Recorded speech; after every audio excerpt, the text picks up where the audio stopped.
Euzu billahi mineşşeytanirracim. Bismillahirrahmanirrahim.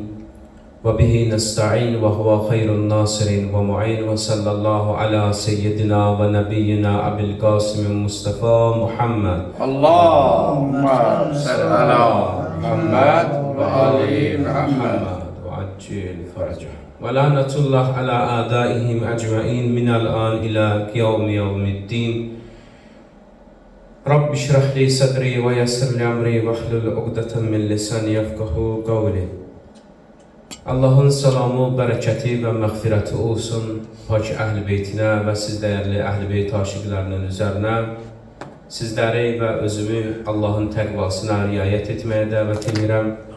Allah təbarək və taala hər birimizi təqvalı qullarından, bəndələrindən qərar versin inşallah. Amin. Amin ilahi. Dəyərli müsəlmanlar, dəyərli möminlər, bu günlərim sizlərlə bölüşmək istədiyim mövzu Allah şeytana lənət eləsin. Amin. Şeytanın bəzi peyğəmbərlərə nəsihətləri olub. Yəni istəməyərək də olsa Allah əmr eləyib ki, get bəzi peyğəmbərləri bəzi əməllərdən agah elə, bəzi məsələlərdən agah elə. Allah əmr eləyib ki, onları peyğəmbərlərə çatdır. O cümlədən bir neçə dənə peyğəmbərlərə ki, şeytan lənətullahın nəsihəti olubdur, onlardan 2 dənəsini sizlərə ərz eləyəcəyəm. Çox maraqlı və diqqət olunması lazım olan bir məsələdir. Şeytan lənətullah Həzrəti Nuh əleyhissalama bir neçə dənə nəsihəti olubdur. Şeytan ümumiyyətlə heç bir insana şeytandan dost olmaz. Hətta şeytan elə bir varlıqdır ki, insanda olan hər nə zəif nöqtələr var onu bilir. Və insana həmlə eləyəndə, insana yaxınlaşanda, onun imanını əlindən almaq istəyəndə çalışır ki, o zəif tərəflərindən insana yaxınlaşsın ki, oradan o çatışmayan, o zəif tərəfləri nədir? O tərəfləri əlində dəyərləndirsin və onunla yanaşsın, onun imanını əlindən alsın. Şeytan lənətullah Həzrəti Nuh əleyhissalama verdiyi nəsihətlərin birində şeytan deyir, tufan baş verəndən sonra, o vaxt ki tufan baş verdi, o vaxt ki Həzrəti Nuh əleyhissalam heyvanatla və yanında bir neçə nəfər ki iman gətirmişdi, onlarla birlikdə getdilər, gəmiyə mindilər, nicat tapdılar. Bu tufan baş verib bitdikdən sonra şeytan gəldi, yaxınlaşdı Həzrəti Nuh əleyhissalama. Nuh əleyhissalama buyurur ki, sənin mənim boynumda deyir, haqqın var. Yəni, sənin mənim boynumda haqqın vardır. Həmin haqqı əda etmək üçün gəlmişəm. Sənin o haqqını vermək üçün gəlmişəm. Nuh əleyhissalam deyir ki, mən Allaha pənah aparıram ki, sənin boynunda mənim nə haqqım ola bilər? Sən şeytana mən nə yaxşılıq eləmiş ola bilərəm ki, mən o yaxşılıqdan, sənə olunan yaxşılıqdan Allaha pənah aparıram. Sənin boynunda necə mənim haqqım ola bilər? Şeytan belə deyir. Bu möminlər övlad sahibi olana qədər mən istirahətə çəkiləcəm, mən dincələcəm. Bəşəriyyətin ikinci atası deyirlər də Həzrəti Nuh əleyhissalama. Həzrəti Adəm əleyhissalamdan Həzrəti Nuh peyğəmbərin dövrünə qədər nə qədər ki insanlar var idi, Həzrəti Nuh əleyhissalam 950 il onlara peyğəmbərlik elədi. 950 il və dünyanın şərqindən qərbinə, cənubundan şimalına nə qədər ki şimalından cənubuna nə qədər ki insanlar yaşayırdı, peyğəmbərin peyğəmbərliyi onlara çatmışdı. Və Həzrəti Nuhun dövründə də bir neçə dənə köməkçi peyğəmbərlər, eyni dövrdə yaşadığı peyğəmbərlər olub. Onlar da çatdırıbdılar ki, ulul əzm, yəni əzəmətli, Allahın əzəmətli, şəriət sahibi olan peyğəmbəri Həzrəti Nuhdur. Həzrəti Nuhun peyğəmbərliyini qəbul edib Allaha iman gətirməlidir. O vaxt ki Həzrət Nuh əleyhissalam hər tərəfə xəbərini çatdırdı, 950 il, Allah Teala Quran-ı Kərimdə deyir ki, 1000 ildən 50 il az peyğəmbərliyi olubdu, yəni 950 il peyğəmbərliyi olubdu. Bir rivayətə görə 1200 yaşında rəhmətə gedib Həzrət Nuh əleyhissalam. da bütün insanlara, bütün insanlığa öz xəbərini çatdırmışdı. Və demişdi ki, Allaha iman gətirin, mənim peyğəmbərliyimi qəbul edin, Allahın şər'i qayda qanunlarına əməl edin, riayət edin. Əksi təqdirdə Allah bəla göndərəcəkdir, sizlər də məhv olub gedərsiniz. İman gətirən çox az adam oldu. İman gətirən, Quran-ı Kərimdə də Allah Teala buyurur ki, çox az bir qismi iman gətirdilər, çox az bir qismi. Onlar ki, iman gətirdilər, Allah Teala 4 dəfə Həzrət Nuh əleyhissalamı yenə imtihana çəkdi və ümmətini, Həzrət Nuh və ümmətini imtihan elədi. İmtihanlarının özünün məqsədi, səbəbi var idi. Şeytan burada deyir ki, bu möminlərin övladları dünyaya gələnə qədər sən elə bir şərait yaradıbsan ki, heç kimi allatmağa mənim gücüm çatmaz, mən istirahətə çəkirlər. Ona görə deyir ki, sənin mənim boynumda haqqım var. İndi bunu açıqlamaq istəyirəm, nə məsələdir bu?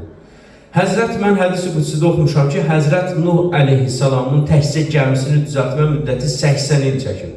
80 ilə düzəldib bu gəmisini. Və hədis-i qudsidə Allah Teala bu hadisəni rivayət edir və Quran-ı Kərimdə də danışır. Deyir ki, Həzrət Nuh əleyhissalam bəlanın gəlmə nişanələrini bizdən soruşdu. Bəlanın gəlmə nişanələrini bizdən soruşdu. İlkin mərhələdə Allah Təbarək və Teala Cəbrail Əmin əleyhissalam vasitəsilə, Cəbrail mələyinin vasitəsilə ağac toxumu göndərdi. Dedi, götür bunu apar, Nuh əleyhissalama ver. Həzrət Nuh əleyhissalam bunu əksin. Bu ağac böyüyüb meyvə verəndə mənim bəlam, yəni o ümmət üçün gələcək, yetişəcək. Və digər nişanələr də var, onları da sayacaq. Toxumu əkir, ağac bar verir, bəla gəlmir. Cəmaət gəlir, əlinə vurur, Həzrət Nuh əleyhissalamı məsxərə edirlər, lağ yerinə qoyurlar. Ki, sən yalancı peyğəmbərsən. Demişdi ki, ağac yetişəcək, bar verəcək, onda Allahın bəlası gələcək. Nə bəla tutan deyir bizi, sən özün də yalancı peyğəmbərsən, nauzubillah. İkinci dəfə Allah Teala Həzrəti Cəbraildən toxum göndərir, ağac toxumu göndərir ki, bunu əksin bundan sonra. Gənə bu hadisə 4 dəfə təkrarlanır. Allahın dediyi şəkildə ağacı toxumuna əkir, böyüyür və meyvə verir, başlayır meyvə tökməyə, bəla gəlmir. 4-cüdə Allah Teala 4-cü dəfəki toxumu göndərir. Onda ağac böyüyür, meyvə verir. Həzrət Nuh əleyhissalam ağlayır. Deyir, ya Rabbi, bunlar məni lağ yerinə qoyurlar, məsxərə edirlər. Bunun hikməti nədir? Bu 4-cü dəfədir mənə toxum göndərirsən, bunu ək bitsin, bəla göndərəcəm. Bunun hikməti nədir, mənə açıqla. Dedi, ya Nuh, elə ki 4-cü dəfədir bu ağacı göndərdim sənə, ağacın toxumunu əkdin, böyüdü, meyvə verdi. Digər nişanəsini də deyim sənə. İndi mənim bəlam qətidir, mütləq gələcək. Ağac meyvə verdi və sənin o ki təndirin var, orada çörək pişirirsən, orada çörək yapırsan, pişirirsən, o təndirinin içərisindən su fısqıracaq göyə. Su cəryan edəcək, qaynayacaq. Onda bir ki mənim bəlam gəlib yetişir. Həzrət Nuh çatdırır bunları cəmaata. Deyir, bəs hikməti nə idi 4 dəfə? Deyir, sənin yanında elə bir adamlar var idi, zahirdə sənə iman gətirmiş kimi görünürdülər. Amma onların ürəkləri başqa idi. Mənə iman gətirməyib, sənin də peyğəmbərliyini qəbul eləməmişdilər. Onların planları, hilələri var idi ki, onlar gəmiyə minəndə səni qətlə yetirsinlər, gəmiyə özləri sahib olsunlar və ürəkləri nə tərsliyir, elə bir hakimiyyət qursunlar indən sonra. Mən ki, baxdım, gördüm, sənin cərgəndə duran saxta möminlər var, qəlblərində fəsad olanlar var, istədim onlar ələkdən keçsinlər, onlar ələnsinlər. Şeytan burada bunu deyir Həzrət Nuh əleyhissalama ki, sənin mənim boynumda haqqın var, sənin ki gəminə minənlər, iman gətirənlər vardı, onlar müxlis bəndələr idi. Onlar xalis imana sahib olan möminlər idi. Mənim gücüm çatıb onları azdıra bilmərəm. Bəlkə ümidim var ki, onların övladları dünyaya gələ bir neçə ilə, övladları dünyaya gələ, onların övladlarının üstündə bir iş görəm. Dedi, sən mənə istirahət veribsən, sənin haqqın budur mənim boynumda. Həzrət Nuh əleyhissalamın gəmisinə minənlərin hamısı salih bəndələr idi. Həzrət Nuh əleyhissalama təmiz qəlblə iman gətirən, Allahın təqdirini əldə edən bəndələr idi. Allah o cürlə imtihanları gecikdirdi, elədi ki, xalis bəndələr gəmiyə minsin. Elə də oldu. Və bugünkü gündə nə qədər bəşəriyyət ki, törüyüb, çoxalıb, böyüyübdür, genişlənib, cürbəcür millətlər mövcuddur. Bəşəriyyətin ikinci atası olan Həzrət Nuh əleyhissalam və onun gəmisinə minənlərdən törəmişik. Onun gəmisinə minənlərdən artıq çoxalmışıq. Şeytan ona görə deyir ki, mənim bunlara gücüm çatmaz, bunlar müxlis bəndələrdir, salih bəndələrdir. Mənə istirahət yazıbsan, elə bir ki, mənə bir məktub göndəribsən, get dincəl bir neçə. Deyir, mənim boynumda haqqın var. Dedi, istəyirəm, məni 3 halda yada salasan. 3 hadisə baş verəndə bil ki, mən oradayam. Bu şeylərdən çəkin. Birinci şeytan lənətlik deyir ki, o zaman ki, naməhrəm kişi və qadın xəlvətə çəkildi, baş-başa qaldılar, bil ki, mən onların yanındayam. Bir-birinə yad olan kişi və qadın bir otaqdadılar, onlardan başqa ayrı adam yoxdur, bilsinlər, 3-cü nəfər mənəm. 3-cü şəxs mənəm. Onları hər an günaha batıra bilərəm. Hər an onların arasında bir günah bir iş yaradaram. Deyir, bu hadisə baş verəndə bil ki, mən oradayam. O qədər önəmlidir ki, bu məsələlər biz əvvəlki moizələrimizdə sizlərə ərz eləmişdik ki, insanın qəlbini öldürən bir neçə dənə əməl var. Əgər o əməllər davamlı olsa, insan tövbə eləməsə, o əməllər səbəb olar ki, insanın qəlbi ölsün. Onlardan biri də naməhrəmlə uzun-uzadı söhbətlər eləməkdir. Naməhrəmlə sənə yad olan bir qadınla, ya qadına yad olan bir kişi ilə uzun-uzadı söhbətlər eləmək. Ki, bu insanın qəlbini öldürər. İnsanın ki, qəlbi öldü, o insandan heç kimə fayda gəlməz. Əvvəla özünə faydası olmaz həmin insanın, sonra bəşəriyyətə, insanlara, cəmiyyətə bir faydası olmaz, sonra da Allahın yanında bir dəyər olmaz. Ona görə deyir ki, şeytan deyir ki, əgər gördün 2 naməhrəm qadın və kişi bir aradadılar, çəkiliblər bir tənhalığa, bir xəlvətə, bil ki, mən 3-cü şəxsəm onların yanında. İkinci yer ki, məni yada sal, mən hardayam, qəzəblənən vaxt. İnsan ki, qəzəblənir. Qəzəblənən vaxtı bir neçə dənə tövsiyələr olunur ki, insan gərək qəzəbini onlarla yatızdıra. Əgər qəzəbinin qarşısını almasa, böyük fəsadlara yol vermiş olar. Böyük fəsadlar səbəb olar ki, o insan yolundan azsın, o insan elə bir əməli icra eləsin ki, bir ömür onun peşmançılığını çəksin. Hətta şəriətimizdə, dinimizdə deyilir ki, qəzəbli halda verilən qərarlar batildir. Qəzəbli halda içilən antlar batildir. Qəzəbli halda verilən sözlər batildir. O qədər diqqət olunması lazım olan bir məsələdir ki, qəzəb həqiqətən insanı ali hədəflərdən saxlayır. Qəzəb o qədər önəmli bir məsələdir ki, insanın qəzəbini boğması, cilovlaması Allahın qatında güclü insanların xisləti kimi təqdim olunur. Yəni, dinimizdə güclü insanların xüsusiyyətini sayanda Həzrət Rəsulullah birini də deyir ki, öz qəzəbinə hakim olan şəxsdir. Qəzəbi cilovlamağın da bir neçə dənə qaydaları var ki, hədislərdə Həzrət buyurur, deyir ki, o zaman ki, qəzəbləndin. Birinci görəcəyin iş budur ki, oturuqlu haldasansa qəzəbli olanda qalx ayağa. Ayaqdasansa da çıx dolan, gəz. Əsəbin soğusun, yatışsın, qəzəbin yatışsın. Və növbəti qəzəbi yatışdırmaq vasitəsi də budur ki, deyir, gördün ki, qəzəblisən, bir nəfəri sən nə istəsən eləyə bilərsən, o qəzəbləndiyin adamdan hər cür intiqamın qisasını ala bilərsən, bil ki, Allah səni görür. Allah da qəzəbləndiyi vaxt olur. Allahın qəzəbləndirdiyin vaxtı olur. Sən bəzən elə bir əməl edirsən, elə bir hərəkət edirsən ki, Allah sənin əməlinə görə qəzəblənir, amma səbirli olur. İndi ki, birisi sənə qarşı xəta eləyib, səhv eləyib, Allahın qəzəbini nəzərinə al, diqqətinə al ki, Allah da sənə qəzəblənir, amma qəzəbini udur, sənlə rəhmətinlə davranır. Sən də neynə? Allahın qəzəbini yadına sal. O qəzəbli gününü, qiyamət gününü yadına sal, Allah'a xatir qəzəbləndiyin adamı əfv elə bağışla. Qəzəbi yatışdırmağın bir neçə yollarından biridir. Üçüncü, hökm verən zaman. Bir şeyin haqqında ki, hökm verirsən, fətva verirsən, bir şeyin haqqında ki, birisi gəlir səni danəndə bir şəxs kimi və yaxud da ki, bir din xadimi kimi, bir mömin kimi səni tanıyır, gəlir sənin yanına mühüm bir məsələnin həlli üçün səndən fikir öyrənir. Deyir, sən o qərarı verən vaxtı, ona hökm verən vaxtı mən sənin yanındayam. Bil ki, əgər Allahla hərəkət eləməsən, ədalətlə, insafla hərəkət eləməsən, hökmü Allahın rəyini, nəzərini, diqqətini alaraq qəzavət eləməsən, mən sənin yanındayam, səni gətirərəm bir vəziyyətə çıxardaram ki, sən ona qarşı yanlış hökm verərsən və sənin dünyanın da ahirətin də məhv olub gedər. Deyir, bu üç yerdə mən oradayam, gərək insanlar mənim orada olduğuma diqqət yetirər. Həzrəti Musa əleyhissalama da şeytanın bir neçə dənə nəsihəti olubdur. İnsan hansı əməli yerinə yetirəndə sən ona hakim olarsan, onu ələ keçirərsən, onu artıq cılovlamış olarsan. Bu hansı əməllərdir?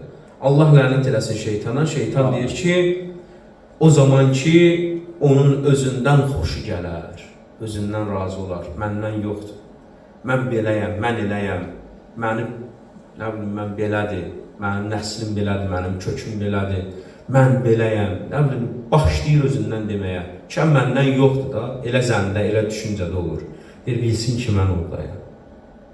Mən o əmələ görə onu əlimə almışam. Artıq şeytanın özünün əməlidir də, özündən razılıq. Nədir? Keçən dəfə cümlələrin birində, söhbətimizdə dedim ki, Allah Teala deyir, mə mənəəkə. Deyir, nə səbəb oldu sən Adəmə səzdə eləməkdən çəkildin, kənar durdun? Deyir ki, ənə xeyrun minhu, mən ondan deyir, xeyirliyəm, üstünəm. Özünü üstün tutdu da, dedi ki, mən ondan üstünəm. Dedi, məni sən ondan üstün yaradıbsan. Şeytanın əməllərindən biridir ki, deyir, o vaxt ki, gördüm bu əməl olur, yəni birisi özündən razıdır, özünü bəyənir, özünü hamıdan üstün hesab edir, bilsin ki, o əməl sahibini artıq mən özüm əlimə almışam, cilovlamışam. İkinci, əgər bir nəfər öz əməlini çox hesab eləsə, 2 rükət namaz qılıb, cəmaatın başında cöz qırır. Ki, mən belə ibadət eləyənəm, mənim bu qədər əməlim var, mən bu işləri görmüşəm, mən belə eləmişəm, mən elə eləmişəm, qardaş, nə eləyibsən? Allaha xatir elə də. Nə eləyibsən, Allaha xatir elə, Allahın qatında bir dəyəri olsun. Yoxsa filan kəs namaz qılır, desinlər deyə namazda səcdələrini uzat, nə bilim, filan kəs xeyrxalq əməl sahibidir deyə bir xeyir işi görəndə də bütün verdiyini hamının gözünün qabağında reklam elə ver, deyir, bu əməl sahiblərini mən artıq əlimə almışam. İnsan nə qədər ki, əməlini çox hesab eləyər, nə qədər ki, özünün əməlindən, özündən razı qalar, bilsin ki, onu mən artıq cilovlamışam, əlimə almışam. Üçüncü, şeytan deyir ki, o vaxt ki, elədikləri günahı kiçik sayar. Günah işlə məşğuldur, günah işlər görür. Amma elədiyi günahı kiçik hesab eləyir. Elə zənn edir ki, elə nə vermişəm ki? Dünyanın anasını ağladıqdır, ha? Elə bir günahlar eləyib, elə bir səhvlər, elə bir xətalar eləyib, bəşəriyyətin dizini yerə gətiribdir. Yaşadığı məntəqədəki insanlar onun şərrindən Allaha pənah aparırlar. Sənin elədiyin günahlara görə, elədiyin səhvlərə görə. O vaxt ki, insan gördü ki, öz günahını kiçik sayır, günah onun gözündə kiçilir. Filan kəs belə eləyir, ona nə olur, mağda nə olar? Nə bilim, mən filan kəs filan işlərlə məşğuldur. Mən nə qarıram ki, mənim əməlim nədir ki? Bu cür nə düşüncələrdə, bu cür nə rəylərdə, fikirlərdə olsa, şeytan deyir ki, bilsin mən onu artıq əlimə keçirmişəm. O mənim ixtiyarımdadır. Qısaca bunları xatırladım sizlərə. Həzrət Musa əleyhissalam şeytana dedi ki, ey şeytan, hansı əməl sahiblərinin əməli səbəb olur ki, sən onları əlinə alırsan, onların ixtiyarını əlinə keçirirsən, şeytan saydı. O zaman ki, bəndə özündən xoşu gələr, özündən razı olar, bilsin ki, o əməl sahibini mən öz əlimə almışam. İkinci əməl sahibi, o adam ki, öz əməlini çox hesab eləyər, kiçik gördüyü bir savab işlərini çox hesab eləyər, deyək ki, mən də ahirətimi tamamlamışam da, axirətim üçün nə lazımdır eləmişəm. bilsin ki o adam mənim əlimdədir artıq. Və üçüncü buyurur ki, günah onun gözündə çox kiçilər. Deyir ki, bu nədir ki? Nə olacaq ki bu günah elədin? Nə olacaq ki? Kiçik bir şeydir də cəmaatına ayırır. Deyir, günahın kiçiyini də kiçik saymaq Allahın qatında böyük günahlardandır. Səbəb olur ki, şeytan onu ələ alsın, onun ixtiyarını əlindən alsın.